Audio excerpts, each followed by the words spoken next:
সম্মানিত ভাইয়েরা, আসরের নামাজ আসন্ন, আরও অনেক বক্তা ছিলেন, তাদেরকে আমরা দিতে পারি নাই, আমরা দুঃখিত। এজন্য আমার লম্বা কথা বলার সুযোগ নেই। যারা এখানে কথা বলেছেন তারা আমার মনের কথাগুলোই তুলে ধরেছেন। আমি শুধু বলতে চাই, আগামীর বাংলাদেশটা কেমন হবে? আমি বলি আরেকটা লড়াই হবে ইনশাআল্লাহ। একটা লড়াই হয়েছে ফ্যাসিবাদের বিরুদ্ধে, আরেকটা লড়াই হবে দুর্নীতির বিরুদ্ধে ইনশাআল্লাহ। এই দুর্নীতির মূল উৎপাটন করার জন্য যা দরকার, আমরা তারুণ্য এবং যৌবনের শক্তিকে একত্রিত করে সেই লড়াইয়েও ইনশাআল্লাহ আমি জয়লাভ করব। প্রিয় ভাইয়েরা, জামাতে ইসলামী যে দুর্নীতিমুক্ত সমাজ গড়বে তার প্রমাণ কি? তার প্রথম প্রমাণ হচ্ছে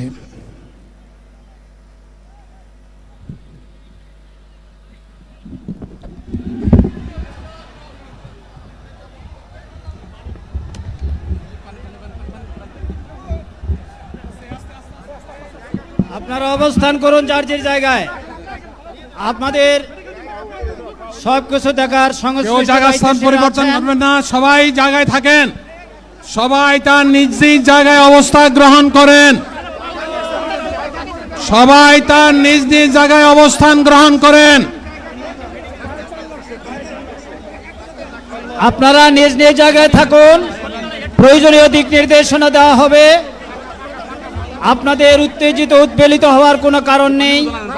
মহান রাব্বুল আলামিনের একান্ত মেহেরবানিতে আমাদের প্রোগ্রাম আলহামদুলিল্লাহ, শুকরান, আলহামদুলিল্লাহ কাসিরান। সম্মানিত ভাইয়েরা, আপনারা সম্মানিত ভাইয়েরা, আল্লাহ রাব্বুল আলামিনের রসের মেহমানিতে এই গরমের কারণে মাহফিল মুহতারাম আমিরে জামাত চিরাই সুস্থ হয়ে যাবেন ইনশাআল্লাহ। আমি আল্লাহ তাআলার শুকরিয়া আদায় করি, আল্লাহ তাআলার শুকরিয়া আদায় করি আবার আপনাদের সামনে দাঁড়াতে পেরেছি। আমি বলেছিলাম দুর্নীতিমুক্ত বাংলাদেশ ইনশাআল্লাহ সবাইকে নিয়ে আমরা গড়ব। আমরা কথা দিচ্ছি, বাংলাদেশ জামাত ইসলামী যদি আল্লাহ তাআলার মেহেরবানি এবং সরকার জনগণের ভালোবাসা নিয়ে সরকার গঠন করে,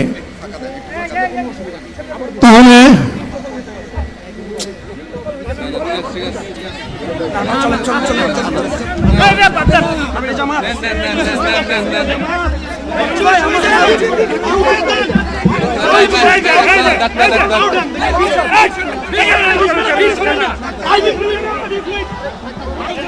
আপনারা নিজ নিজ জায়গায় অবস্থান করুন। আমাদের স্বেচ্ছাসেবকগণ আছেন, সংশ্লিষ্ট বিভাগের দায়িত্বশীলরা আছেন, তারা প্রয়োজনীয় ব্যবস্থা নেবেন। কারো মাইকের সামনে আসার দরকার নেই।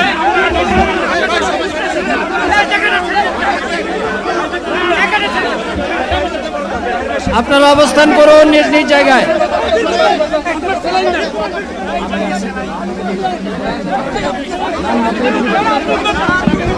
সবাই মেহেরবানি করে শান্ত হয়ে বসুন, শান্ত হয়ে বসুন, শান্ত হয়ে বসুন।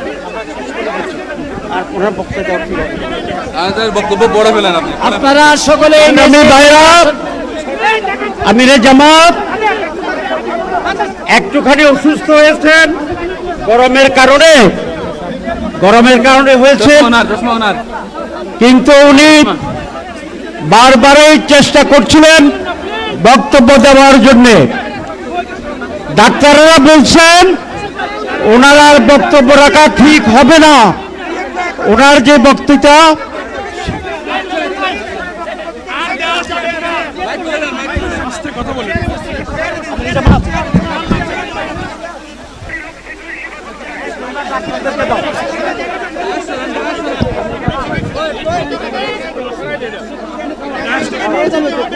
আপনারা নিজ নিজ আসনে উপবেশন করুন। সংগঠনের দায়িত্বশীলগণ প্রয়োজনীয় দিক নির্দেশনা দিবেন। আপনাদেরকে নিজ নিজ জায়গায় অবস্থান করার জন্য অনুরোধ করা হচ্ছে। আচ্ছা দেন না এখানে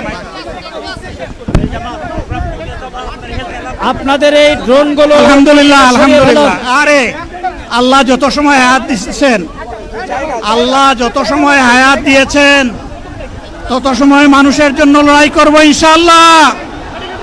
এ লড়াই বন্ধ হবে না। বাংলার মানুষের মুক্তি অর্জন হওয়া পর্যন্ত আমাদের লড়াই অব্যাহত থাকবে। বলছিলাম জামাতে ইসলামী যদি আল্লাহর ইচ্ছা এবং জনগণের ভালোবাসায় বাংলাদেশের মানুষের সেবা করার সুযোগ পায়, তাহলে মালিক হবে না, সেবক হবে ইনশাআল্লাহ। আজ আমি ঘোষণা দিচ্ছি, লক্ষ জনতাকে সাথে নিয়ে বাংলাদেশ জামাতে ইসলামী থেকে যারা আগামীতে সংসদ সদস্য হিসাবে নির্বাচিত হবেন, আরে আপনারা কথা বন্ধ করেন, আপনারা কথা বন্ধ করেন, সবাই বসে পড়েন, সবাই বসেন বসেন, কেউ দাঁড়াবেন না, সবাই বসেন। যদি আল্লাহর ইচ্ছায় জনগণের ভালোবাসায় বাংলাদেশ জামাতে ইসলামী থেকে সংসদ সদস্যরা নির্বাচিত হয়ে সরকার গঠন করেন, তাহলে কোনো এমপি কোনো মন্ত্রী আগামীতে সরকার কিন্তু প্লট গ্রহণ করবে না।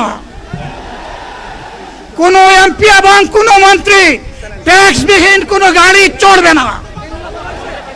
কোনো এমপি এবং কোনো মন্ত্রী তার নিজের হাতে কোনো টাকা চালাচালি করবে না। কোনো এমপি এবং কোনো মন্ত্রী যদি তার নির্দিষ্ট কোনো কাজের জন্য বরাদ্দ পেয়ে থাকেন, কাজ শেষ হওয়ার সাথে সাথে বাংলাদেশের 18 কোটি মানুষের কাছে তারা তার প্রতিবেদন তুলে ধরতে বাধ্য হবে।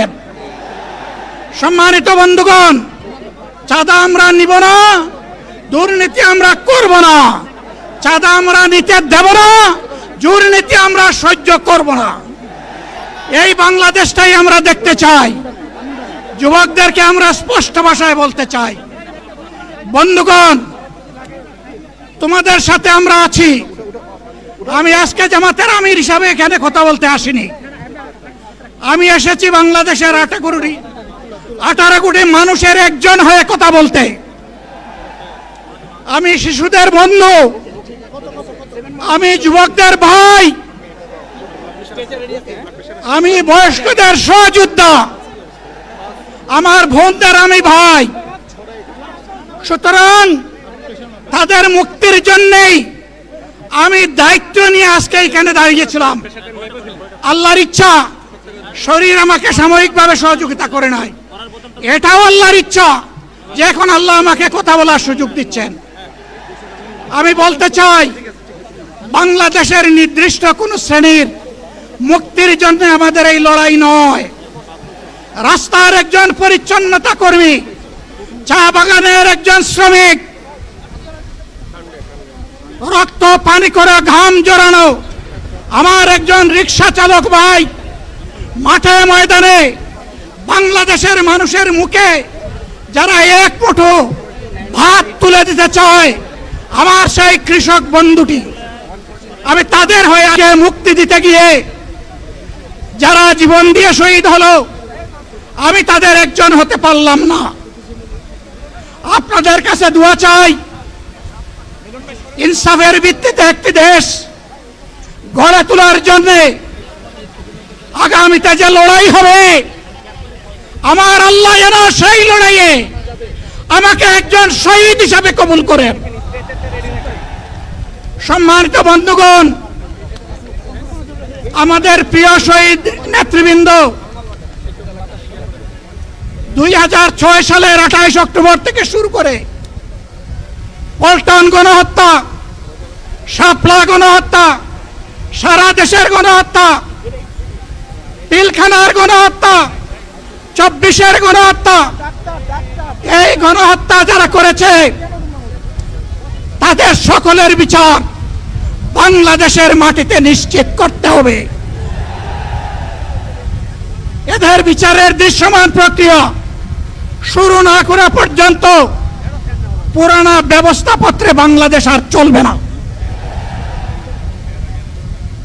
এতগুলো মানুষ এমনি এমনি জীবন দেয় নাই, জীবন দিয়েছে জাতির মুক্তির জন্যে। যদি বস্তা পোতা পুরানা সব কিছুই টিকে থাকবে, তাহলে কেন তারা জীবন দিয়েছিল? যারা ওই বস্তা পচা ব্যবস্থাপনায় বাংলাদেশকে আবার গড়তে চান, তাদেরকে আমরা বলি, জুলাই যুদ্ধ করে যারা জীবন দিয়েছে, আগে তাদের জীবনটা ফেরত এনে দেন। যদি শক্তি থাকে ফেরত এনে দেন। আপনারা পারবেন না, যেহেতু পারবেন না, কাজেই নতুন ব্যবস্থায় নতুন বাংলাদেশ গড়ে তোলা হবে ইনশাআল্লাহ। শিশু, কিশোর, যুবক, মা, বোন, শ্রমিক, ছাত্র, জনতা, ব্যবসায়ী, সবাইকে যেই দেশ, যেই সংবিধান, যেই রাষ্ট্র নিরাপত্তা দিতে পারবে, সেই নতুন বাংলাদেশ আমরা গড়ে তুলতে চাই। ভাইয়েরা, আমাকে সবাই চাপ দিচ্ছে, কেউ বলে ভাই শেষ করেন, কেউ বলে চাচা শেষ করেন। আমি তাদেরকে নিশ্চয়তা দিয়ে বলছি, আমার মৌত আমার আল্লাহ নির্ধারিত সময় থেকে 1 সেকেন্ড আগে হবে না, এবং হায়াত যা দিয়েছেন তার 1 সেকেন্ড আগেও আমি যাব না। অতএব মহান আল্লাহর কাছে আবারও তৌফিক চাই। আপনাদের কাছে যে কষ্ট হয়েছে, আপনারা, আমি তো এখানে শান্তিতে বসাচ্ছিলাম আর চতুর্দিকে শুধু দৃষ্টি বুলাচ্ছিলাম, কি কষ্ট হচ্ছে আমার ভাইদের। প্রিয় ভাইরা, এই কষ্ট আল্লাহর জন্য। এই কষ্ট কার জন্য? ইনশাআল্লাহ আল্লাহ তাআলা আপনাদেরকে তার উপযুক্ত যা দুনিয়া দিবেন, আখিরাতে দিবেন। আপনাদের এই ত্যাগের বিনিময়ে নতুন বাংলাদেশ আমরা পেয়ে যাব। আসুন সেই নতুন বাংলাদেশের জন্য একবার স্লোগান দিয়ে শেষ করি, নারায়ে তাকবীর। আসসালামু আলাইকুম ওয়া রাহমাতুল্লাহ।